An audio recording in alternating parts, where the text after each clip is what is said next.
Attorney Sheldon Washington, owner and founder of the Washington law firm located at 455 Utica Avenue in Brooklyn, New York. We're specialized in medical malpractice, personal injuries, matrimonial law, and landlord and tenant. If you're in need of legal representation, please give us a call today. The number to call is 718-877-3100. Consultation is free at no cost to you, so call us today to see if we can be of any assistance to your legal needs. Again, the phone number to call us is 718-877-3100. If you are looking to have your statutory declaration, affidavit of income, identity, damage or lost passport, lost license, tenancy agreement, agreement of settlement, power of attorney, last will and testament, and certification of documents, then you need to visit the Alistair Collins firm, located at the Kellyan Mall, 162 Lamaha Street in Georgetown, between Camp and Waterloo Street. Alistair Collins is a commissioner of oaths and a justice of the peace. Make certain you visit him or call for more information at 649-6410 or 685-6448 or 503-1451. And there's adequate parking available. Go down to the Alistair Collins firm and have all of your legal issues settled and brought to the fore. Alistair Collins firm. Contact them at Alistair Collins firm.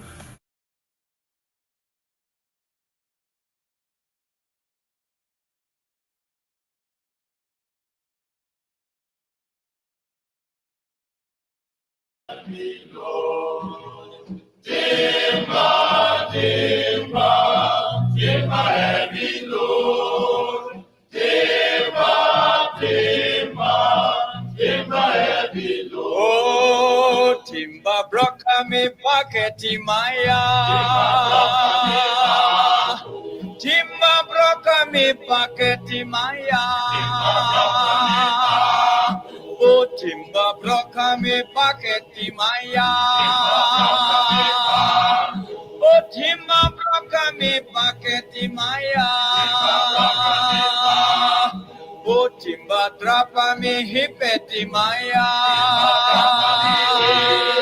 Oh, timba trapa mi hipeti maya.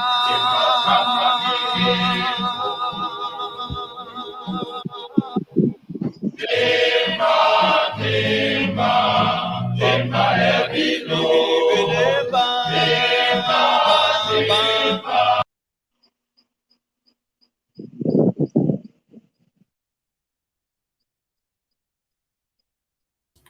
All right. Hey, guess what? Don't go anywhere. We're right here. We're ready to rock and roll right here on 107.1 FM. We are going to be on for another hour. We thank you so much for sharing the link. My apologies. Seems as though my eyes, in terms of allergies, it kicks up just around this time, right? So we have Pastor Sunil. I'm sure he's probably been praying for me quietly. But Pastor Sunil, good evening to you. You've been performing. I saw you on Dinesh Jai Prasad's show. You were just on. You were on fire, man. We have Rickford Burke, president of the CID with us, and we have attorney at law Shellon Washington with us. She's also a pastor. So I don't know how Rickford feels, but how he feels. But we're between two pastors tonight, man. Good evening, lady and gentlemen. Good evening. Good evening. Thanks for having us. Let's start off with a little fire. Pastor, tell me something. Tell us something. 2022, Corriverton. This is the road. This is the street. This is how people have to live. This is how kids got to go to school. What's going on in Corriverton, Mr. Sugrib? You know, when you look at these people, and we look at the upper quarantine in totality, we talk about a 5274 NDC, and we talk about Corriverton municipality. We talk about Crabwood Creek. Corriverton is in between 5274 Crabwood Creek. And all of these areas is where 90% of the people would have voted for the PPP. And yet, these are the areas that are most lacking in their development from the PPP local democratic organ, the regional administration, and of course, centrally. But yet, you know, when we talk about one Guyana, they can go to Albaiston and tell the people, well, here what happened? We're going to treat y'all nice. We're going to make sure y'all taken care of. We're going to provide for you.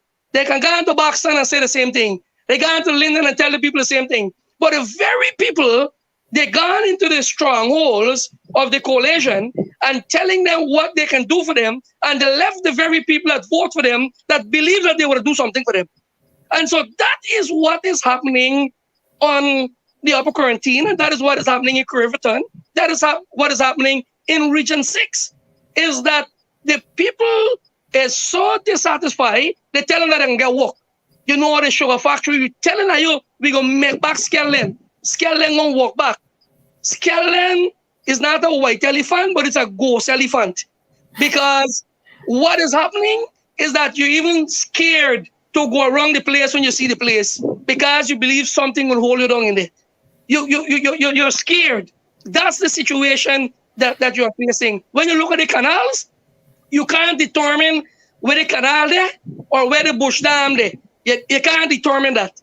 That is the condition. That is the situation that the people that were fooled and believe that, you know, that they were raw deal by the coalition when they were better off, because the coalition would have spread out throughout the country. We didn't guile money, you know. We didn't borrow all the money from all the people at IDB had to tell we, well, are we not getting money? Are we not lending money? We would have used what we had, and we would have spread it across this country to ensure that everybody get a little bit. You bite a little bit, you chew a little bit. You bite a little bit, you chew a little bit. But you see what happened? You get people who want bite big and chew plenty, and they choke. And when you choke, it can fire back on you. It can fire back on you, and that is the situation we're having here, Mark. That is the situation we are facing with the people here. They're totally dissatisfied. Is who you believe protesting in Crabwood Creek? Is it coalition people? Who you believe protesting in Blackbush and 43 Roadhead? You believe is it coalition people?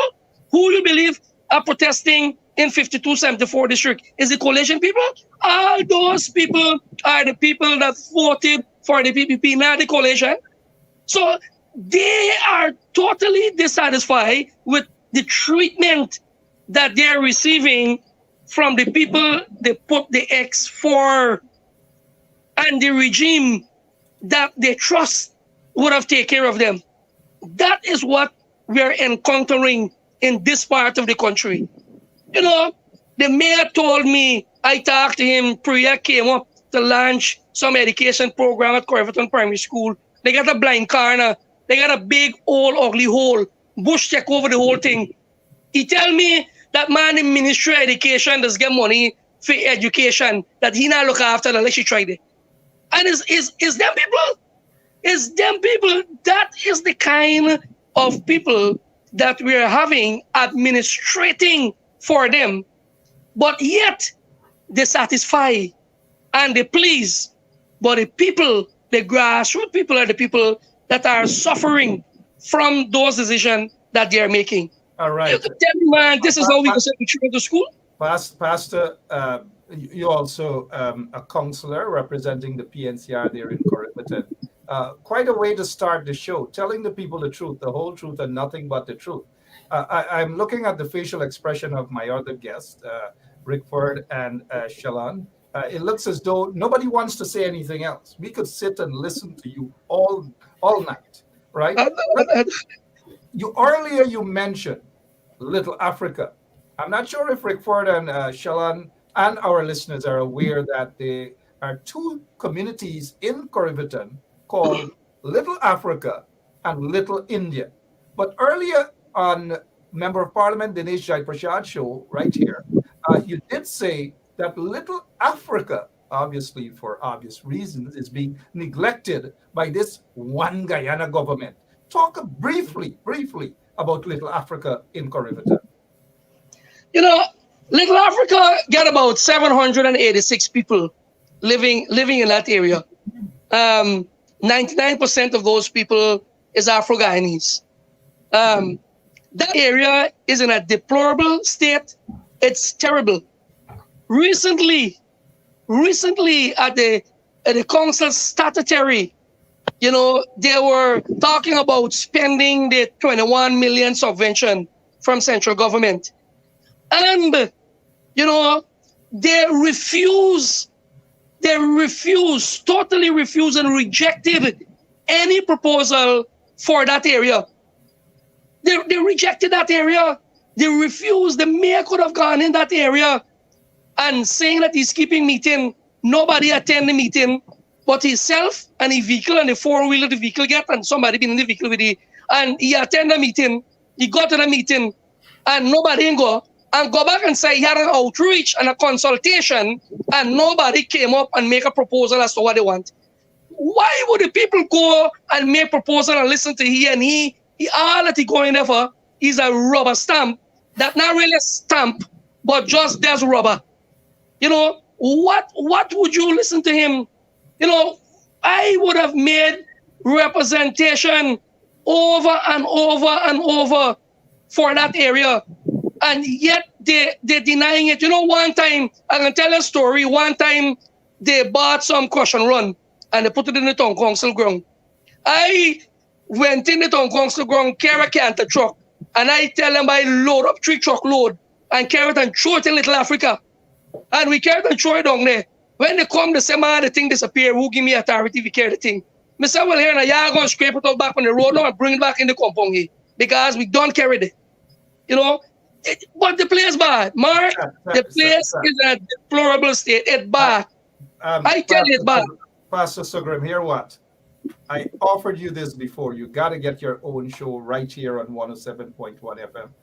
You are plain spoken. You're straight to the point. And that is what people love and appreciate. And that is exactly what's happening in Corriverton.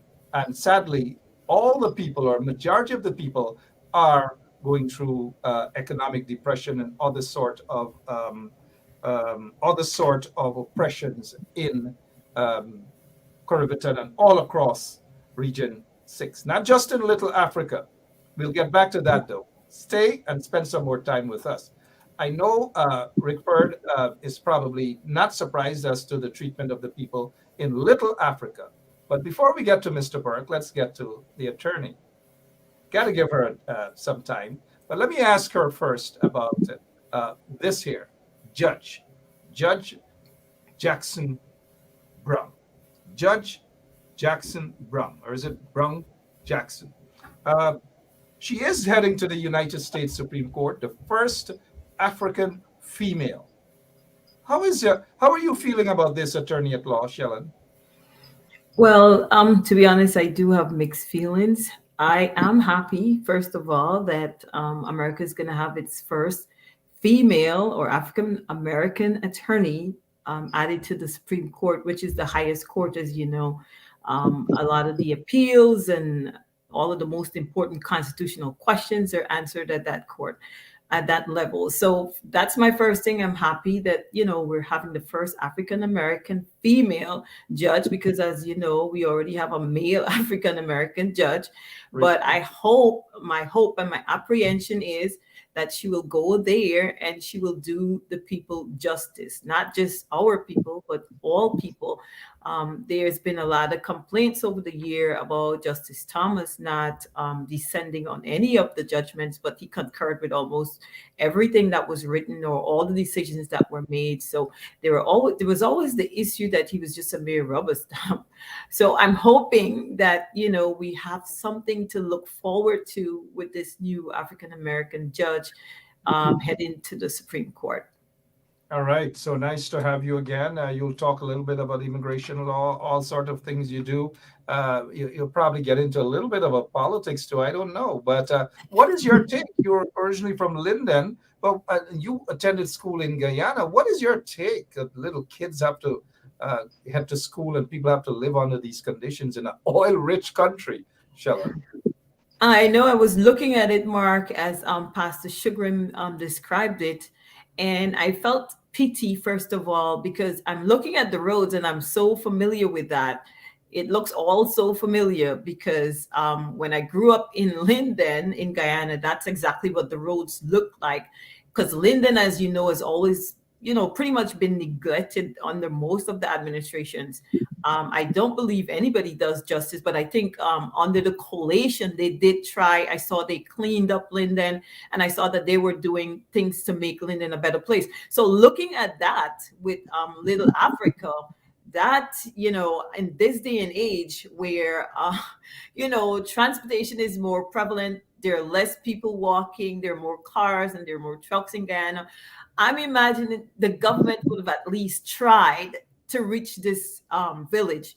There's really no excuse for something like this. There's no excuse for the government not making an effort, taking steps to correct this type of environment that people have to endure, especially have children walking through that type of road. You see that there's water all over. When it rains, it looks like it even floods. So, I'm hoping that something could be done sometime, if not under this government, something, in the near future. I don't know what the political climate is going to be in a year from now, in 2 years from now. I don't know. But I'm hoping that Guyanese will wake up and see what's happening and make the right decisions. Well said, attorney at law, Shellen Washington. Her office is in Brooklyn, New York. Let's bring in the president of CGID, no stranger. He is still wanted. we're actually with a wanted man tonight. Rickford, we know that's a big joke coming from the PPP, but your take on what's happening in Corriverton, what you've heard and so forth, take a bite at it. I know you would not have been going to school and nasty up your nice clothes and these sort of things, but what's happening, Rickford? Take a shot. Good night, everybody. Thank you for having me. Good night to my fellow panelists. Mark, before I answer that question, let me say this. I'm the only wanted man with the Prime Minister's rushing to shake my hand. Minister Darmlad is rushing to speak to me, and I'm meeting with the National Security Advisor. Now, the people can decide whether or not that's a gimmick. Listen, we have to realize as Guyanese and come to realization that the PPP government is an ethnocracy. They're only concerned with following the Trump model, which is to govern for themselves only. They govern only for PPP East Indians, meaning East Indian people that support the PPP. Others, like Mrs. Sogwe and others, they don't care about. Black people, they don't care about. And there's a deliberate, to me, effort on the part of the government to further impoverish Black people, Black communities. Listen, we live in America where we speak truth to power. That's it. There is no way that a street in Guyana, an oil-rich country, should look like that. A few years ago, when Barjagde was president, we met some members of CGID and some community members in the diaspora here, and we pointed out this same thing to him. And I said, I did work study at the Ministry of Regional Development. I understand the regions. Why don't we take out partisanship from development? Because at the end of the day, development is development. It's the country. It has nothing to do with political parties. So why don't you form a regional or rural development commission or national development commission and have the development projects routed through that commission, a non-partisan commission? You budget a certain amount every year for that commission, so nobody could accuse your government of being partisan or even racist. He said that's not going to work because the people still going to criticize him. So the government, the PPP doesn't care about finding governing mechanisms to govern equitably. They're not interested in that. They are demonstrating to us, okay, we have a weak political opposition. We're going to run them over. We're going to run over their supporters. We're going to ensure that Blacks in Guyana are kept impoverished, widen the wealth gap. We're going to ensure that Black people are stifled from economic development and participating in the development and economic advancement of the country. And if they want to challenge that, I dare them. Release the list of everybody who got flood reliefs. Release the list of everybody who's gotten contracts from the government, every company that has gotten contracts from the government, and every owner of those companies that have gotten contracts from the government. And then we'll see if there's equitable governance. All right. Well said, Rickford Burke, with us this evening. I was watching a show earlier, Politics 101 with David Hines, and I think that's some of the very sentiments expressed by his guest, Dr. Henry Jeffrey, and veteran trade unionist Lincoln Lewis. Mr. Burke mentioned the fact that African Guyanese are deliberately being targeted by this installed PPP regime. Pastor Sugrim, Councillor Sugrim, also spoke about what's happening in Corriverton and by extension in Quarantine Region 6, where in Corriverton, majority of the people there voted for the PPP. They are also feeling the squeeze. My question to you, Mr. Sugrim, do you feel that the PPP is deliberately targeting African Guyanese, a different kind of target from our Indo brothers and sisters? I believe whether you're an Afro-Guyanese or you're an Indo-Guyanese, and you do not associate yourself with the PPP, you get the same kind of treatment. That is exactly what is happening. You know, as long as you're a Guyanese and you do not associate yourself with them, you get the same kind of treatment. The same way, you know, the Afro-Guyanese might be feeling how they're treated. I want them to know it's the same way I am being treated. And I can tell you that if you talk to an Amerindian, they will tell you that that is the way they're treated too, if they're not in support of what they do and what they say. That is how they treat you. That is how they look at you. You know, they need to, you must be shut out of everything. You cannot be a part of any decision making in the community, in any local democratic organ, the regional democratic region, the central government.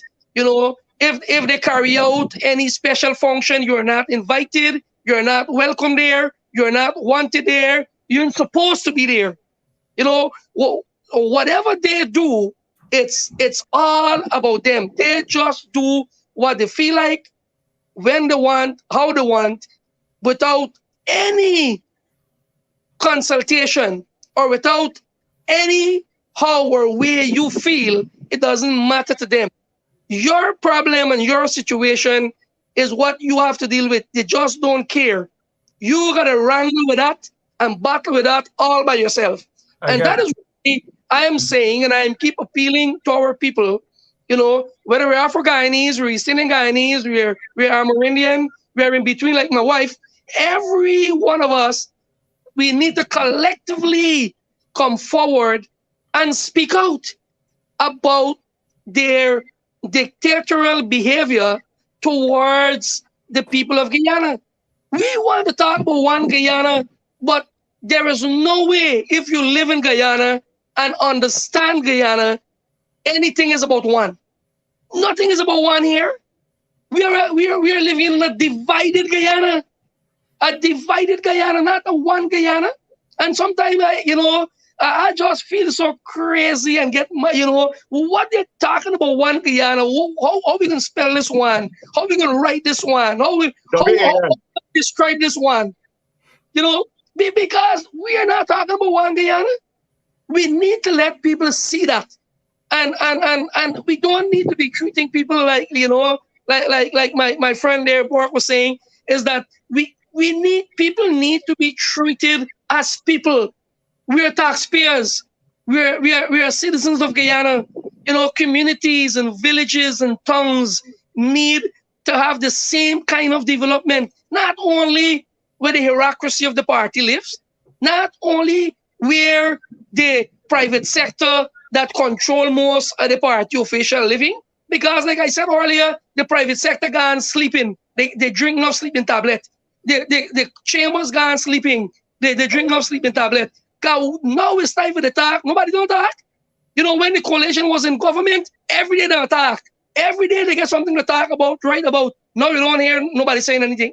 They ain't saying nothing more than That last. is so true. The private sector talk all the time. The private sector talk all the time. They're pro PPP. The Bar Association talk. All of them talking. You're so right, Pastor. Before we go back to Mr. Burke, I know our attorney here this evening. I brought you on to talk about your practice, your law practice. But here it is. You are caught up with us in this discussion. But let me ask you in terms of the Guyana that you knew. One people, one nation, and all these manner of things. Are you surprised at what you're hearing today? Mark, I'm not surprised at all. When I was listening to Pastor Shugrim again, it triggered a memory that I had a few years ago when there was the flooding in Kukwani.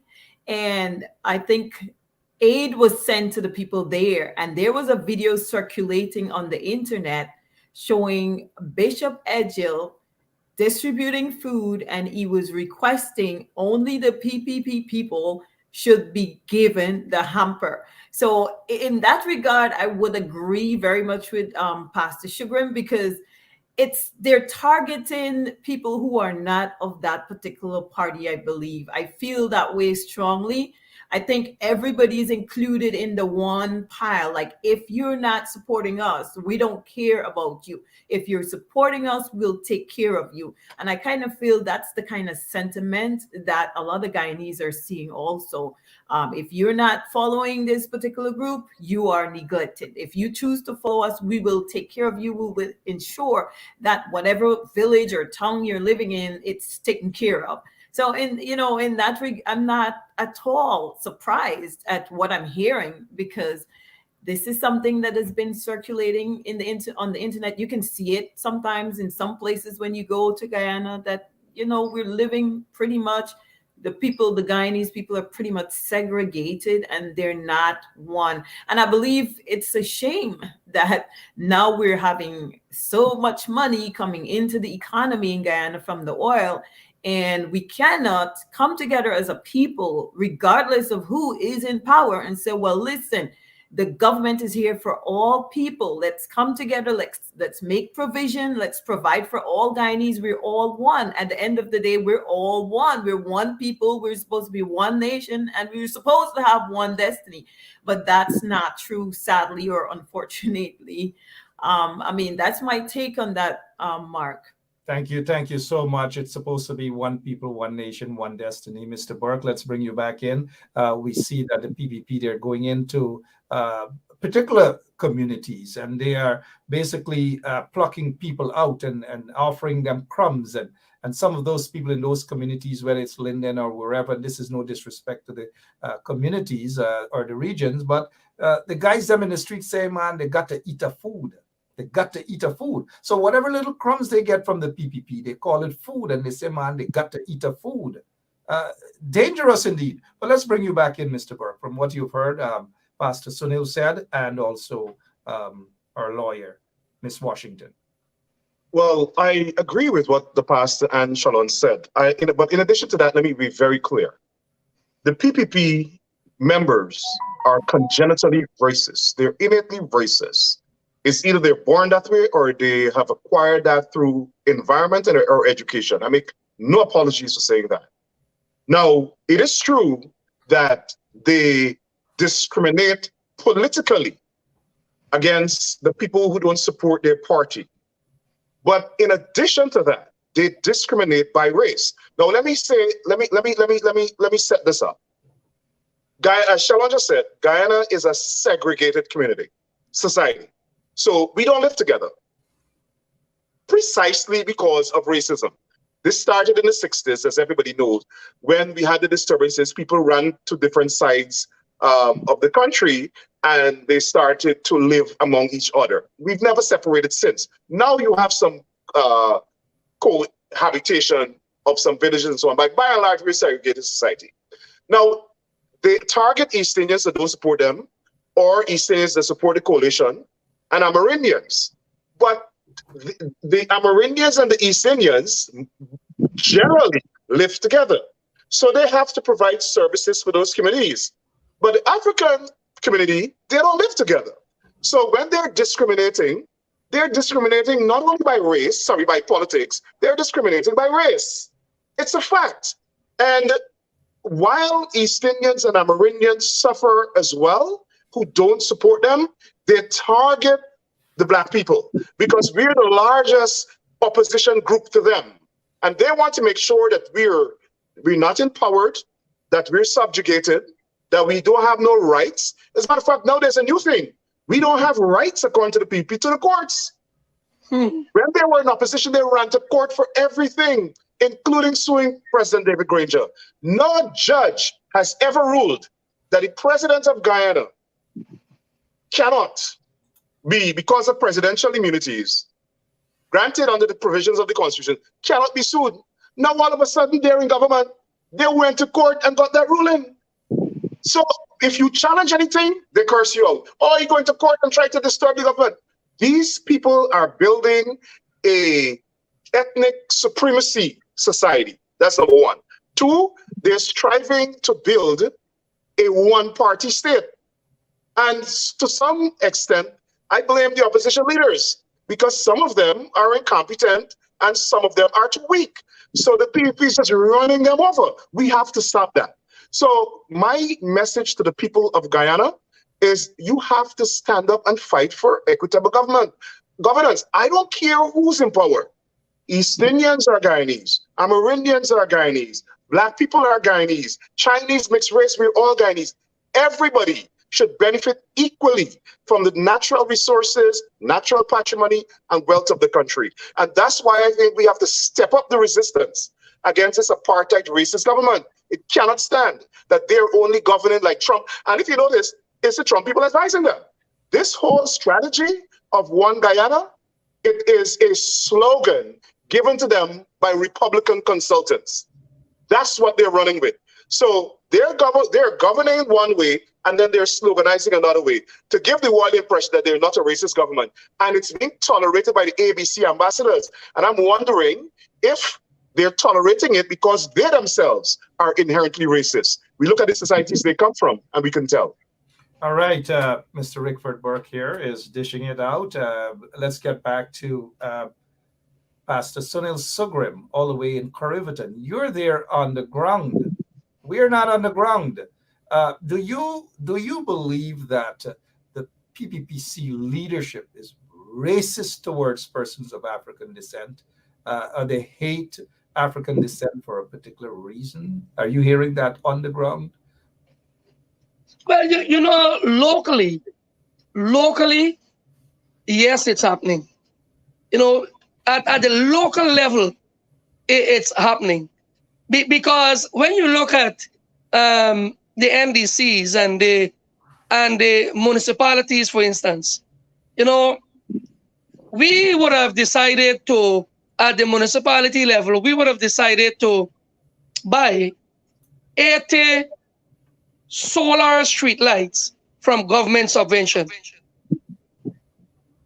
What happened is that they choose this area how they place these lights. We had an agreement. I sit, with them, and they agree with me that every constituency in Corriverton, we are 8 constituency. Each constituency would be given 10 lights. And when the time comes, they bypass where the Afro-Guyanese live. My street, most of the people in my street is Afro-Guyanese.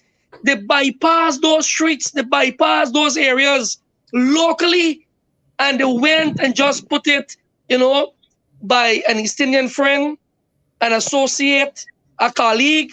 That is what they went to do.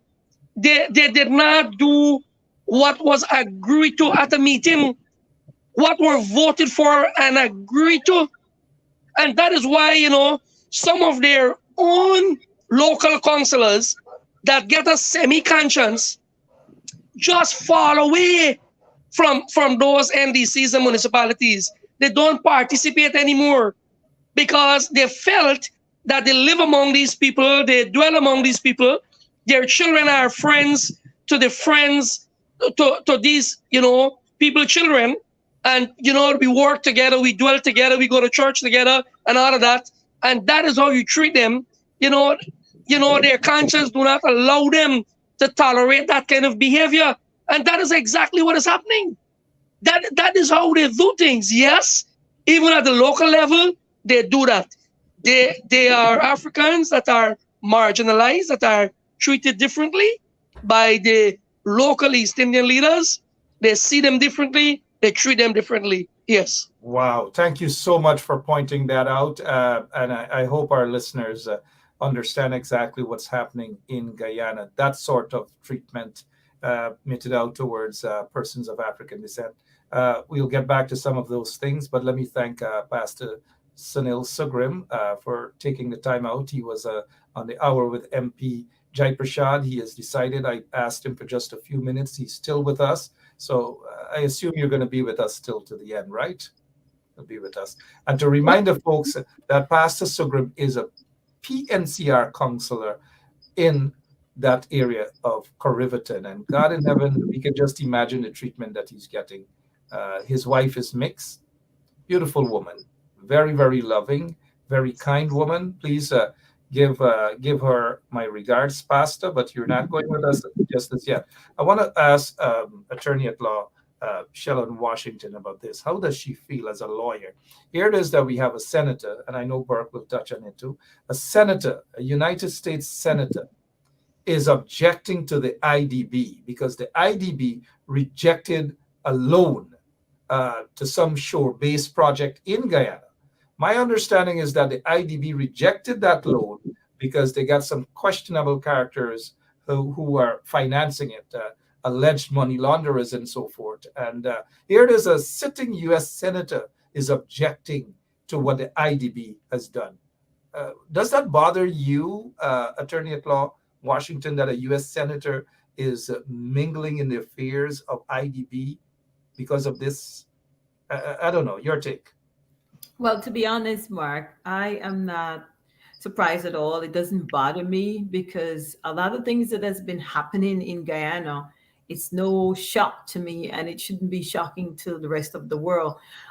We've been aware for a while of the type of corruption or corrupt practices that has been happening in Guyana, especially under the current regime. And I think a lot of investigation has been done prior, and I think it's known.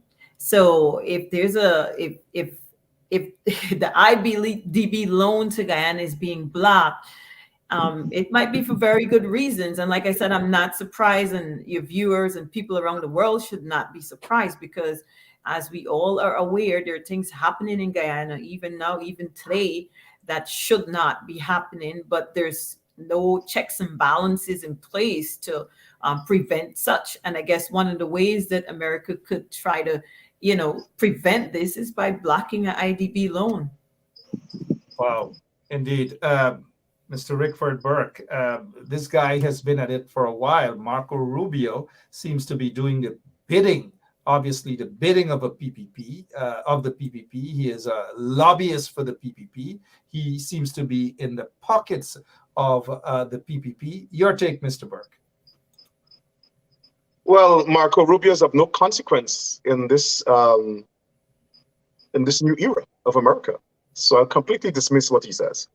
I would add, however, that Marco Rubio has been one of those people who have been championing the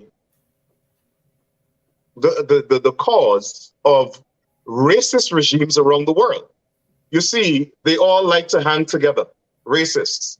Marco Rubio is a Trump apologist, a complete, not even partially, a complete anti-Black Republican Trump racist. That's who he is. And he finds great company in the PPP because the PPP is an anti-Black racist party, even though they have a few token people there, like the Prime Minister and so on, who have absolutely no power.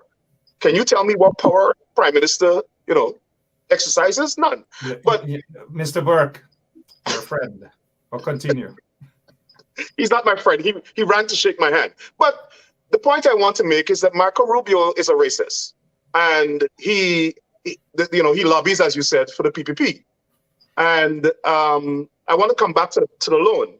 As you said, Mark, it is rumored that, or alleged that the loan was blocked because some questionable characters was involved in the project, in financing some parts of the project. And I've been warning the Guyanese public that the FBI and the Border Patrol, the CBP, have been investigating several business people in Guyana, some of the richest people in Guyana. And those investigations are ongoing, including GBTI Bank, right? That's a fact. They're being investigated for allegedly laundering about $500 million US for certain people.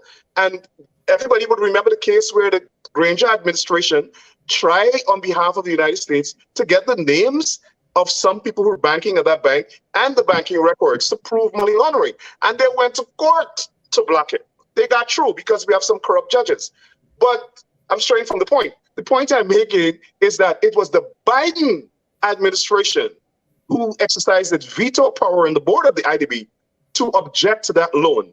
And the Biden administration, they know what is happening in Guyana. They're aware of the racism. They're aware of the injustice. And they're aware of the agenda of the PPP to use the resources of Guyana only for the benefit of PPP East Indians and to transfer the wealth efforts we see every day.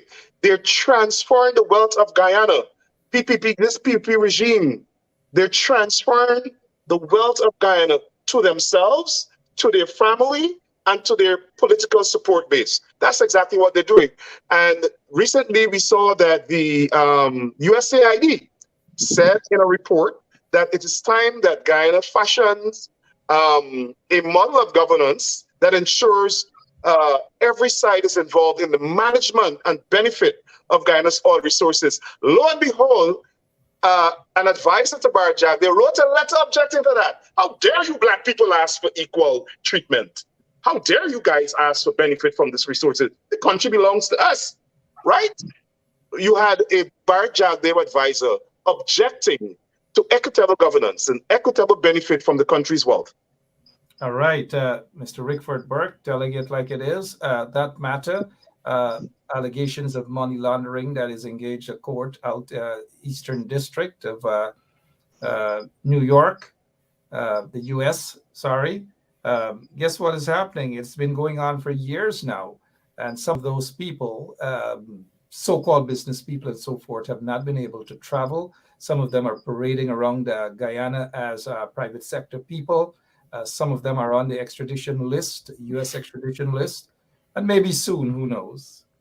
we'll hear about a couple of extradition requests there in Guyana, and it shouldn't surprise you some of the names of those alleged money launderers. Mark, we could also let the public know that some people in the Granger administration also allegedly obstructed that investigation. Well, I'm not going to say that the people allegedly obstructed the investigations, but the investigation is still ongoing. There might be some culprits indeed. There might be some culprits, but the bulk of the culprits are in the PPP regime. And because of that, it has been placed on hold, but it doesn't mean that those unsealed or sealed indictments aren't there. They're still there. And very soon we may be hearing about a couple of extraditions very soon. But let's move away from that. We'll take a quick commercial break so that you can get to know the lawyer on this panel tonight.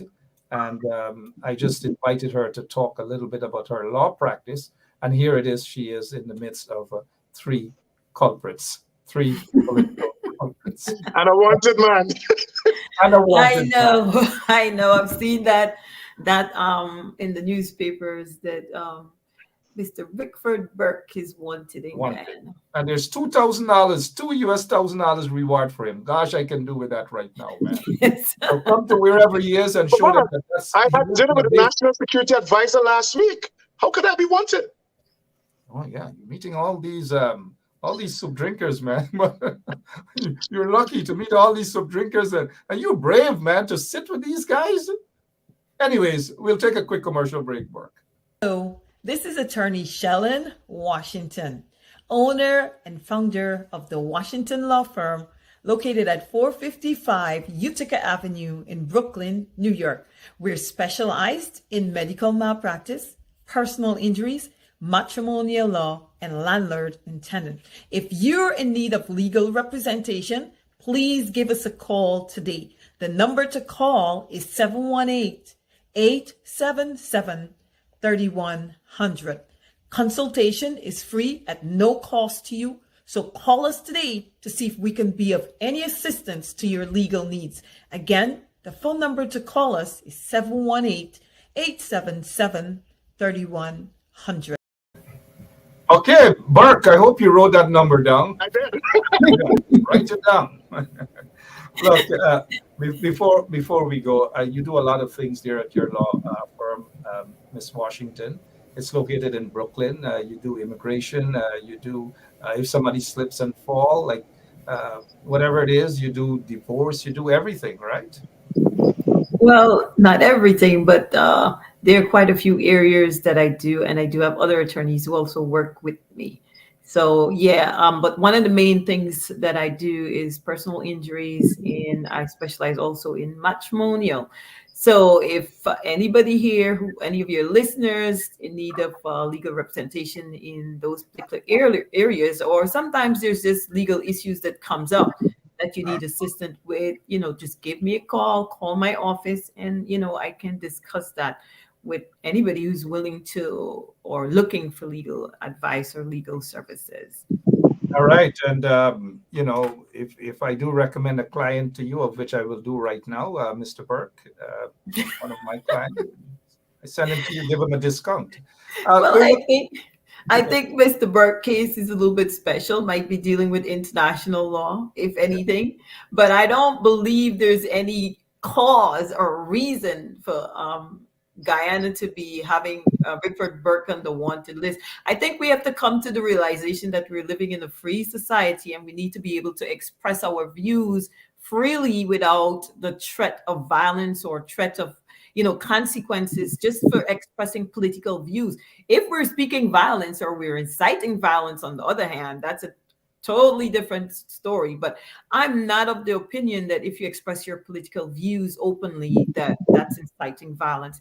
And I think one of the strongest thing about Mr. Burke is expressing the racial disparity or the racism in Guyana. I think politics in Guyana has been premised on racism anyway. From the beginning of time, we were segregated based on our choice in political party. So I'm not of the opinion that there'll be any reason to extradite him or to put him on trial, least bit. But I'm not specialized in criminal law anyway. So, Man, gosh, you mean? And let me say this, Mark. I am not concerned one bit about the wanted bulletin. Let them come and get me. All right, good.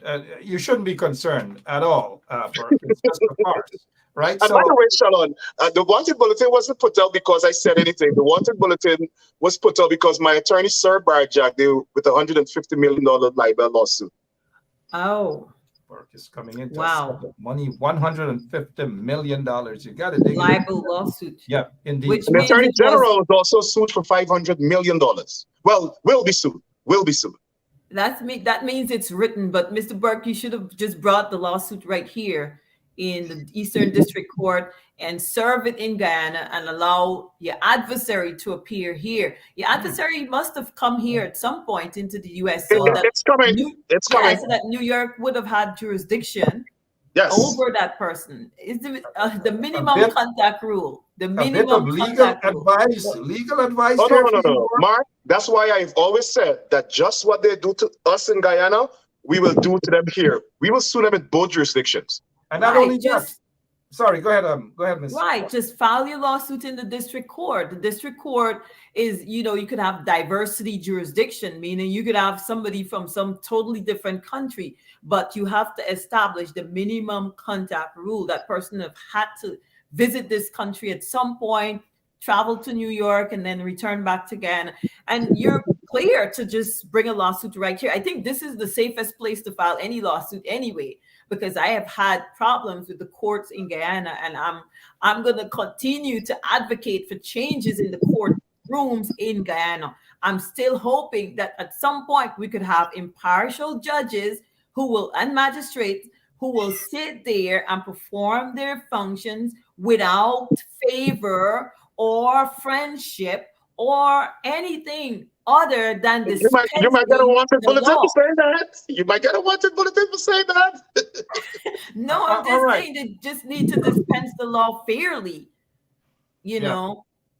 Look, I have had several wanted bulletins for myself there from that corrupt regime. Burke, when we meet, hopefully soon, I'll sit down and I'll counsel you in terms of how to handle wanted bulletins, right?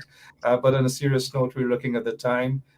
Lots of problems in Guyana, politically, economically, and otherwise, especially from this installed PPP regime. Mr. Burke, maybe sometime soon you will be back. We'll talk about the opposition or lack thereof of opposition fight. The spirit isn't there. We're seeing it. It seems to have been channeled in other direction, misguided. I don't know, but let's get to the closing remarks. I know, Pastor Sunil, you've had a busy day, and the other guest as well. Your closing remarks, Pastor, as you wish for a better Guyana. I don't know in my lifetime if I can see a better Guyana, but I'm hoping that we can have a better Guyana. And in order for us to acquire a better Guyana this time, the opposition need to get up from their seat and do some more work. Sorry about that. Pastor, sorry, I had a little glitch there. Can you repeat, please, what you just said, please? I said the opposition need to get up from their seat and to do some more work. Georgetown is not Guyana. And I emphasize that from time to time. Georgetown is not Guyana. Unless we are able, as an opposition, to reach out to the Guyanese people in the 10 administrative region of Guyana, including the PPP strongholds, and especially in the time of their protests and dissatisfaction, we would not be able to get a better Guyana collectively living together as one people, one nation, one destiny.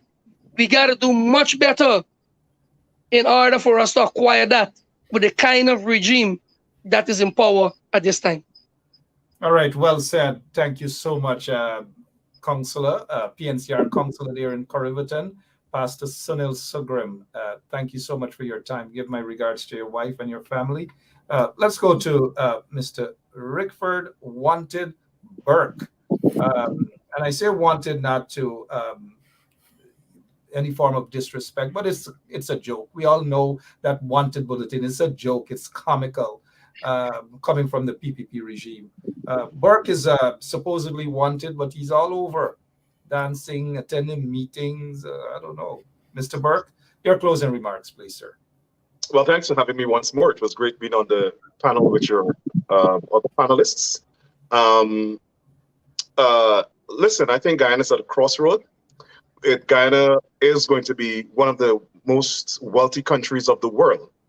And I'm very worried that we will be wealthy and yet still be poor. We'll have poor people, we have the situation in Venezuela. We'll have abject poverty even though the country is wealthy, and that's because we'll have the expatriates that will be exploiting all of our wealth and taking it out of the country. And then we'll have the PPP government enriching themselves and their families and one sector of the population. And I'm worried that we'll continue to have a government that doesn't believe in justice and equity. What we need is equity. And I think with in this regard, with the incompetence of the international community, turning a blind eye on injustice in Guyana, turning a blind eye on everything that the PPP does. Imagine, we just celebrated Women's History Month and women so precious to the world and whatever. And you had 2 police officers who were abused in uniform and not a word from the international community. So I think we have to move towards some sort of international summit on Guyana. And I think that's where the focus of us in the diaspora should be, finding a way for the international community to intervene in Guyana, because we don't know the reports that these ABC ambassadors are sending back to their capitals. I'm very concerned that the ABC ambassadors are in the pockets of the PPP. I make no apologies for saying that. I don't know that for a fact. I'm concerned that that is the appearance. And so we have to have an international conference on Guyana. And everybody in Guyana should call for that, and everybody in the diaspora should work towards that. Let the international community sit down with both sides and let us discuss the management of our resources and equitable governance and justice and strict adherence to the rule of law and the international democratic ethos. That's what I would like to see. All right. Thank you so much, Mr. Rickford Burke. He will be back sometime soon. Somebody has asked, Mr. Bencha, isn't wanted bulletin Sue? What? Who's Sue? Who's Sue? Yes. Sharon Washington, attorney at law, give you an opportunity. Again, I must apologize to you for bringing you in to this these three political, I don't know, mischievous guy. She's from Brooklyn. She's accustomed to that. As the late Congressman John Lewis say, good trouble. So we are good troublemakers. But thank you for being with us. Shalon Washington is also a pastor, so she can pray for all 3 of us too. Pastors need prayers as well. But your closing remarks in terms of the kind of Guyana that you'd love to see. Okay, thank you for having me here tonight, Mark, and thanks to all your viewers, and you've been great. And thanks for all the comments I saw. I read all your comments, and I just want to express that to all the viewers, all the people who are listening to us tonight.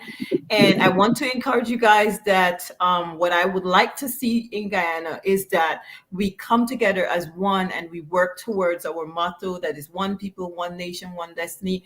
I encourage you guys to, instead of looking at what the leaders are doing, You can start from your level. You can start doing things from the level where you at to try to make Guyana truly as one. As you heard Pastor Shugram said earlier, that when they delivered the hampers to the Indians would take it to the African. You have to learn to share with each other, learn how to come together as one. And then you have to mobilize yourself and pull yourself together to try to get yourself out of this. I'm hoping that tomorrow, the next year from now, and the year after, at some point, we'll be able to have a political climate that all of us can truly live together as one.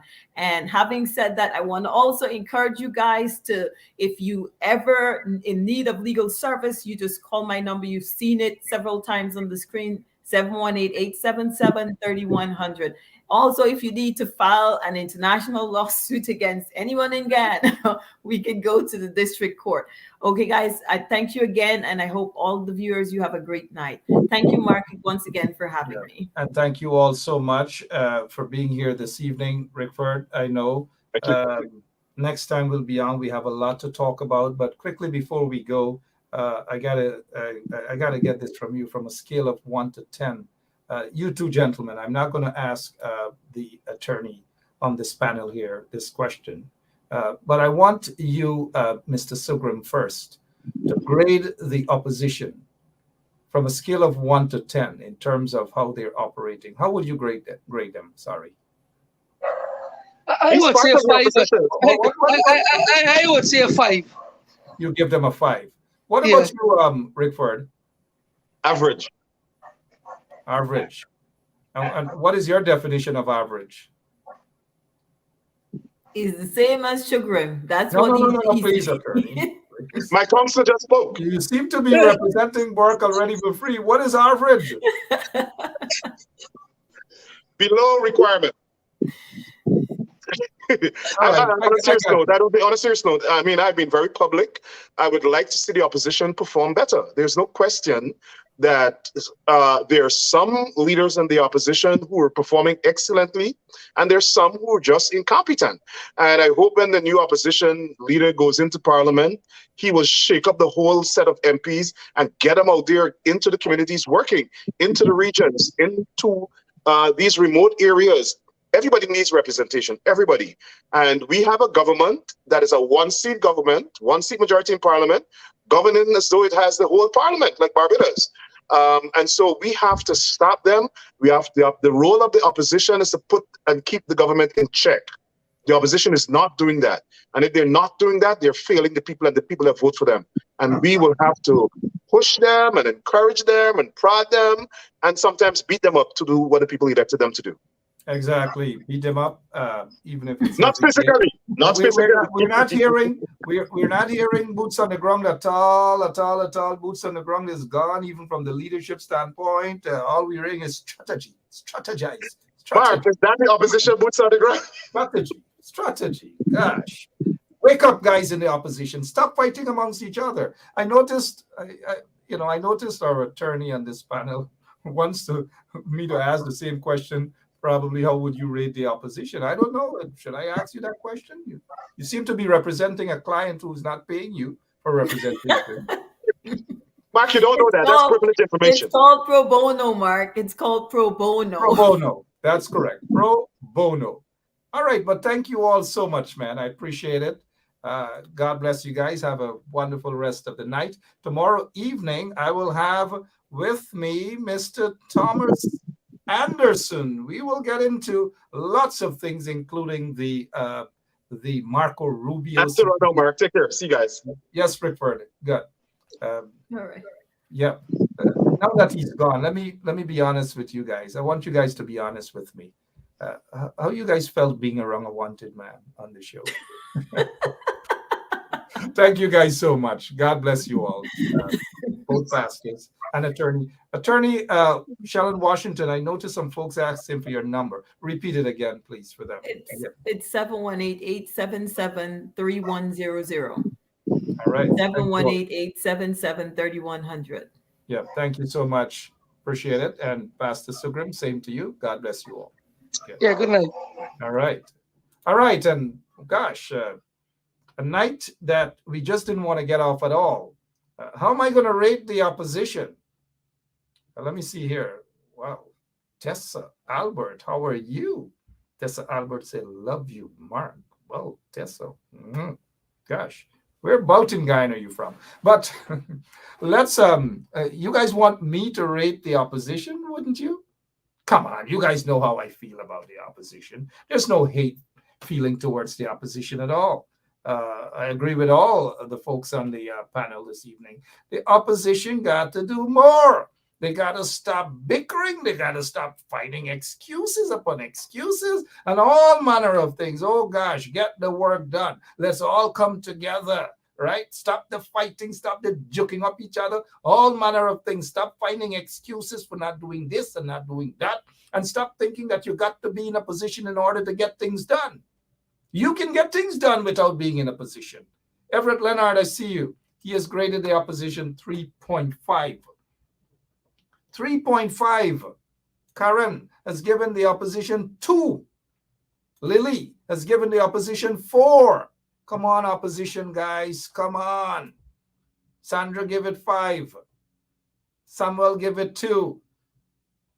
Oh, gosh. Just come on. Come on. Another person, Michelle, has given them 2. You know, come on, guys. Stop the excuses. Well, we know this is fake, right? V. Mac Harris, come on. We know this is fake. 9? What world are you living in? You give the opposition 9? God blind, man. You couldn't be serious. 9? You give this opposition 9? Something wrong. Something wrong with you. Something wrong with you. I mean it in a good way, not a bad way. 9? You did that just to hot up my head, right? Please tell me you did that to hot up my head. Don't hot up my head, man. Don't hot up my head. Court Paris says he's on a standstill. Look, I'll spend another couple of minutes. Let me see the ratings of the opposition. Let's see. 2.5, Devon. Let me see. Let me see what you guys doing. Keith Evans. Don't let me throw you in the air. Or you gonna give them a 0, man? Eh? Where you depend? How you gonna give them a 0? Eh? Don't do that, man. 0? They deserve that. Can't give them a 0. Nikki. Nikki. From Nikki Fisher. 1? Oh, man, this way you going to do them? 1? Lorraine Henry say 5. Let me see. Somebody's asking for number. Let me see here what Teresa. This is what Teresa is asking. What Teresa is asking for the lawyer's number. I can't remember what the lawyer's number is. Honestly, Teresa, I can't. But you'll get it. We'll run the ad at the end for the benefit of you guys who missed that number. But let's see the scoring of the opposition. Let's see what you guys giving them. Oh no, Myrna, Grandma, Myrna give them a 1.5, really, right? 1.1 or 1. Myrna. Oh my, y'all gonna give Arby Norton headache. Don't give them a headache, man. Right? He's going into Parliament. Don't give him a headache. That's the number for the attorney, 718-877-3100. 718, all these guys, look, we got a lot of smart guys watching this show, you know. Let me see here. This is an interesting. June Matthews is saying, look, I'm waiting for Mr. Norton to go into Parliament and see what. Oh, God. You don't have to be in Parliament to get things to happen. You don't have to be in position to get things to happen. You can get things to happen. Mr. Norton is leader of the biggest party in Guyana, the People's National Congress. Let's not keep changing the goalposts. We wish him well, yes, but a lot can be done. But then again, Mr. Norton is strategizing. Man who loves to strategize. We wish him well, man. Let them go into Parliament. Let's see what happens next. Let's see what the other excuses would be. Right now, don't even talk about no boots on the ground. Everybody stop talking about boots on the ground. Boots on the ground. Boots on the ground. When Harman was there, all there is, we not seeing boots on the ground. We got to get boots on the ground. We got to go out. We got to this. We got to do. We got to that. We got to. Oh, gosh. They all don't want to see my facial expression. No, there's no boots on the ground. Oh, we can't have boots on the ground. We got to strategize. We got to be smart. We got. Oh my gosh. Oh. I need a nice glass of wine when I get off. A nice glass of wine when I get off. A nice glass of wine. You know this guy getting thrown in the trench, right? He gave them a 10, you getting thrown in the trench, buddy. You going straight in the trench. I'm just kidding around with that. What is it with some little laughter? But yes, the opposition need to be doing more.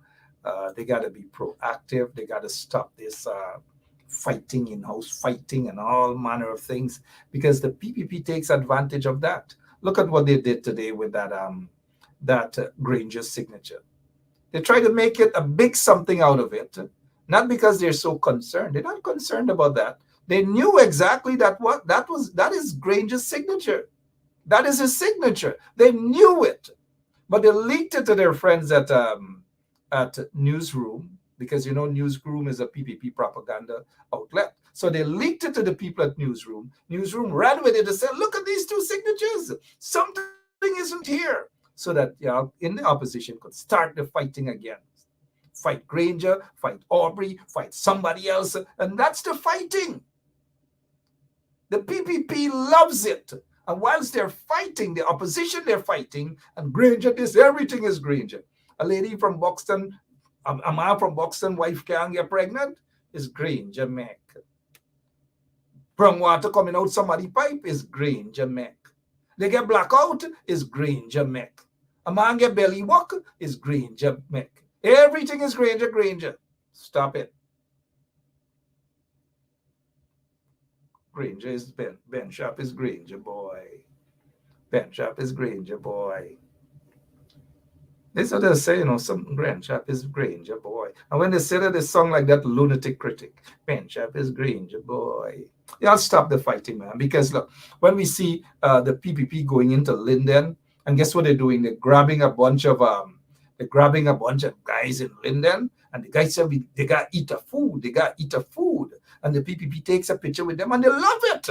And then they get some tanty Merles in Linden running around with little red flags in the hand, the party flag, and they say, "Look, never before has Linden, in the streets of Linden, got PPP flags. Never before, right? It's all fake. Don't buy into that at all." I don't know when Parliament is going to reconvene. That's the next thing. Because they got some people thought that Granger could have lift up Aubrey and Volland, place them in Parliament right away. There's a process, right? What's the process next? The names have been submitted to GCOM. GCOM now has to write to send those names to the parliamentary clerk and the Speaker of the National Assembly. So whenever Parliament reconvenes, we don't know when Parliament will reconvene. I mean, I know when Parliament will reconvene. We just don't know when. Gosh. I gotta go. I really, really have to go. Somebody's saying them is them minds people. Angie Christianborg is them minds people. I don't know mind people, but I saw a lady that accused Apostle London that his dog or her dog eat out the man chicken, right? And she get vexed. Her dog allegedly ran into the man farm and eat out about 70-something of the man chicken. 70-something of the man chicken. 70-something of the man chicken. But she running around in Linden with little red flag. Oh, God. Oh, yeah. Never before, Linden. Yeah. Give me a break. Bunch of propaganda. PPP doesn't mean well for you guys at all. But like some of the guys said, they got to eat, right? They got to eat. Hey, speaking of eat, I got to go. I love you guys. I don't really want to go, but I've got to go. Thanks to my guest, Shellon Washington, attorney at law, Rickford Burke, CGID president. Rickford Burke has been CGID for a long time, man. President for life. Rickford Burke, CGID. And then we have PNCR counselor, Pastor Sunil Sugrim. And to all of our listeners in Guyana and around the world, thank you all so much. I'll be back tomorrow, same place, same time, with same place, same time, with guess who? Mr. Thomas. Yep, Thomas Anderson. We'll be back tomorrow. All right, I gotta go. God bless you all. Well, the gas raise up and the grocery raise up. I think the government could do something about that. Because people taking a raise up top dog, you don't know. That all what I have to say. They should really do something about that. Well, the gas raise up and the grocery raise up. I think the government could do something about that. Because people taking a raise up top dog, you don't know. That all what I have to say. They should really do something about that.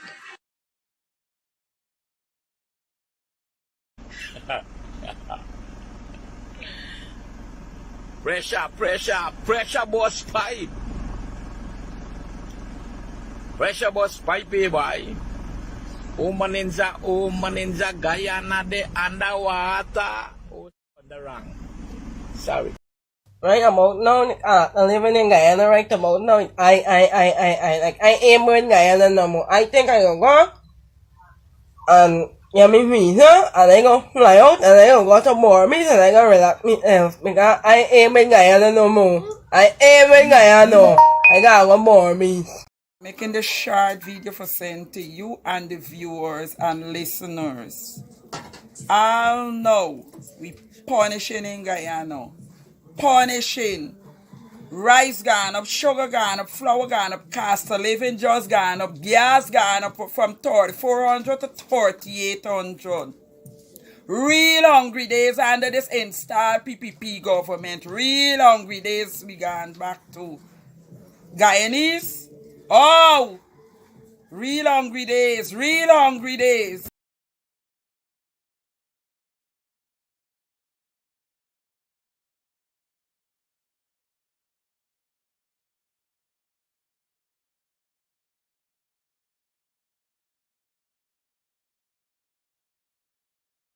Hello, this is attorney Shellen Washington, owner and founder of the Washington law firm located at 455 Utica Avenue in Brooklyn, New York.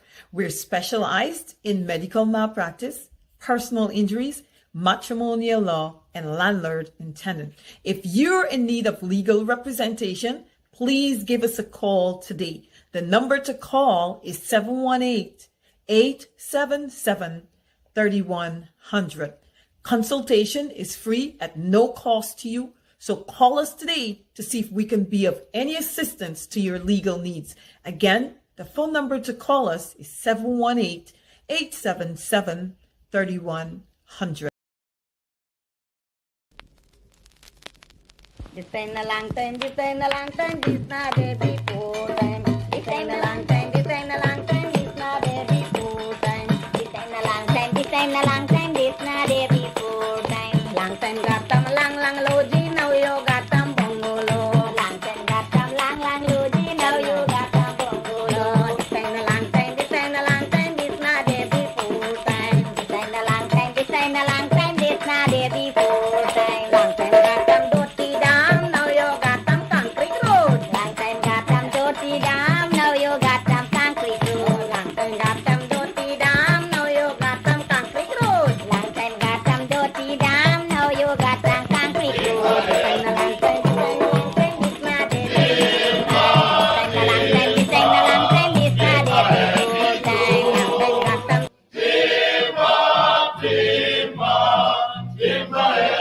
Oh, Timba broka me paketi maya. Timba broka me paketi maya. Oh, Timba broka me paketi maya. Oh, Timba broka me paketi maya. Oh, Timba trapa me hipeti maya. Oh, Timba trapa me hipeti maya.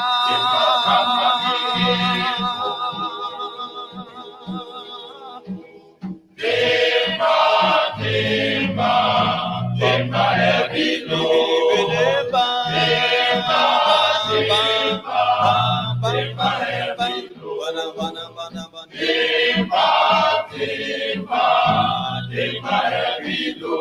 Adaba.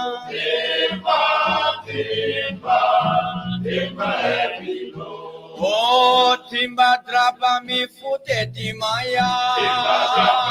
Oh, timba drapa mi fute timaya. Timba drapa mi pake timaya. Timba drapa mi pake timaya. Timba twisa mi hipeti maya. Timba twisa mi hipeti maya.